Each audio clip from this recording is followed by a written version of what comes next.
esteemed colleagues, ladies and gentlemen, it is indeed a pleasure to join you at the World's Governments Summit.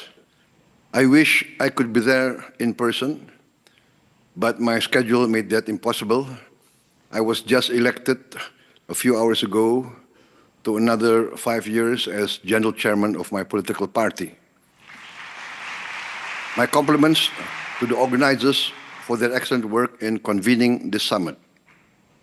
Now, more than ever, the world needs platforms where leaders can share ideas and shape global events. We are at a delicate moment in history. The international landscape is evolving rapidly, marked by instability and economic protectionism. If we do not act wisely, these changes may spiral out of control. This is a time to be active architects of a future guided by peace, justice, and mutual respect. Nations, regardless of size, must uphold these principles and shield the world from unchecked conflict, whether in Ukraine, Gaza, or in other emerging crises in Africa, such as the East Congo. I once called for an immediate ceasefire in Ukraine 2 years ago, not as capitulation of one side, but as a plea for dialogue over escalation. The ongoing toll confirms that no military solution secures lasting peace. Gaza remains a profound tragedy. While a ceasefire is in place, hopes and prayers alone are insufficient. We must ensure peace prevails. Gaza has suffered enough. It is time to rebuild homes, reopen schools, and restore normalcy. Indonesia supports sincere efforts towards a just and lasting resolution, anchored in a two-state solution. The world cannot allow the cycle of violence to persist. The crises in Ukraine, Gaza, and East Congo, and other parts of Africa reflect a broader erosion of global stability. Indonesia understands rhetoric alone is insufficient to confront these challenges. Our history, rooted in the non-aligned movement and principles of equality, self-determination, and sovereignty, compels us to pursue balanced diplomacy. We strive to listen as much as we speak, forging partnerships based on trust and mutual respect. This approach guides Indonesia's participation in many international organizations. BRICS, we also apply to join OECD, CPTPP, and the Indo-Pacific Forum, advocating for dialogue among equals rather than adversaries. It also informs our relationships with major powers like the United States of America and the People's Republic of China, while safeguarding our own independence. Moving forward, Indonesia aims to strengthen its role as a force for regional stability and development, while maintaining its position as a bridge between the global north and the global south, to promote peace, cooperation, and stability. But of course, we know that to be an effective actor on the global stage, we must keep our own house in order. We must do our own homework at home. Our international influence and our ability to contribute meaningfully to global stability are linked to our own strength, our own resilience, and the economic progress and the social welfare of our nation and our people. My administration's vision for Indonesia is clear. We want to build a modern, developed nation powered by its greatest asset, its people, and our vast natural resources. Indonesia's potential is reflected in our diversity and vast geography. Our archipelago, comprising 17,000 islands and covering nearly 2 million square kilometers, is home to more than 282 million people, a vibrant mosaic of cultures and traditions. Yet, this diversity presents challenges, ensuring that every citizen has the opportunity to thrive. Our mission is to create an environment where every Indonesian citizen can access quality education, healthcare, and economic opportunities. One of our key achievements in the first 100 days of my administration has been the establishment of a fully functioning government based on talent and meritocracy. Many skilled Indonesians who had built their careers abroad are returning to serve our nation. This success was greatly aided by the smooth transition ensured by my esteemed predecessor, President Joko Widodo, to whom I extend my sincere gratitude for our long and fruitful cooperation. Among our transformative initiatives is the free nutritious meal program. Providing a nutritious meal each day might seem modest, yet when implemented across hundreds of thousands of schools, 330,000 to be exact, from remote villages to vibrant urban centers, it becomes a significant investment in our future. Our aim for this program is to cover more than 85 million children and pregnant women in Indonesia.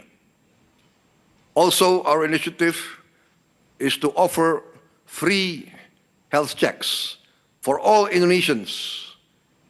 This is to promote preventive care and early detection of health issues, fostering a healthier and more productive society, and saving a lot of money.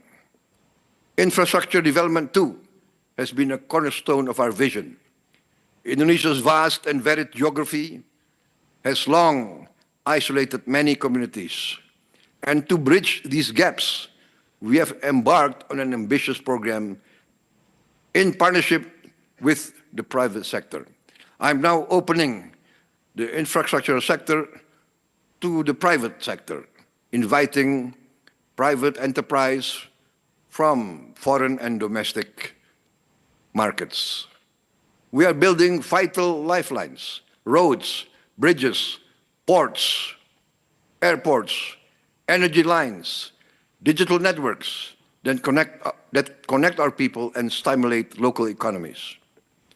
Digital connectivity has received special attention too. In today's interconnected world, it is not a luxury, but a necessity. By reallocating the 6 gigahertz Wi-Fi spectrum for public use, we have effectively doubled our internet capacity.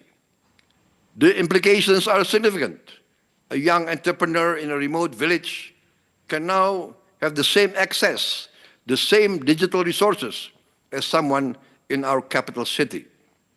This ensures that every Indonesian from the remotest island to the heart of Jakarta has the same opportunity to participate in the digital economy, to learn, innovate, and prosper. Sound financial stewardship and management has been crucial to making these initiatives possible. Through careful management of state funds, we have saved more than $20 billion, equivalent to about 10% of our annual budget. These savings that were allocated to projects and programs without a clear strategy will now be used to finance more than 20 multi-billion-dollar strategic projects that will transform the country. These include investments in nickel, bauxite, copper, and other critical minerals downstream industries. At the same time, we are developing substantial petrochemical industries as well as massive AI data centers. Additionally, we are channeling funds into projects that advance food security, aimed at turning Indonesia into a net food exporter within a few years, along with initiatives to increase protein production, support aquaculture, and develop clean and renewable energy projects, leveraging our rich mineral and renewable resources. Furthermore, we are prepared to launch Danantara Indonesia, our new sovereign wealth fund, which, according to our initial evaluation, exceeds $900 billion asset under management. This fund, which will be launched on the 24th of February this month, will invest our natural resources and state assets into sustainable high-impact projects across sectors such as renewable energy, advanced manufacturing, downstream industries, food production, etc. All these projects will contribute to achieving our committed target of 8% economic growth. At the same time, we remain resolute in our commitment to eradicate corruption and mismanagement. Our actions have proven that no one is above the law.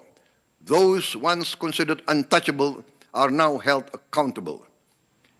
As we drive these transformative projects, we remain mindful of the challenges facing ordinary Indonesians. Like many countries, we have grappled with inflation and rising living costs, particularly in the aftermath of the COVID-19 pandemic and the wars in Ukraine and Gaza. Keeping the cost of living manageable remains a top priority, for only by ensuring that every citizen enjoys a decent quality of life can we build broader support for our ambitious vision. I'm deeply proud that the Indonesian people have embraced our efforts. With an approval rating of 81% for my government in its first 100 days, a figure that dramatically transcends the percentage that voted for me in the last election. I recognize that the people of Indonesia are fully behind this agenda of strategic transformation. The trust and optimism of our citizens inspire us to press on with our work, ensuring that every Indonesian benefits from the progress we are building together. It is this shared vision and collective effort that will drive our nation forward into a future defined by peace, justice, progress, and opportunity. In closing, distinguished colleagues, let me reiterate my commitment to both national renewal and global partnership. Our investment in people, infrastructure, digital innovation, downstream industries, and prudent financial management all have one objective: building a resilient, progressive future for Indonesia, one that will enable us to play a key role on the world stage. I trust together we will reaffirm our dedication to a global order that upholds the dignity and potential of every nation.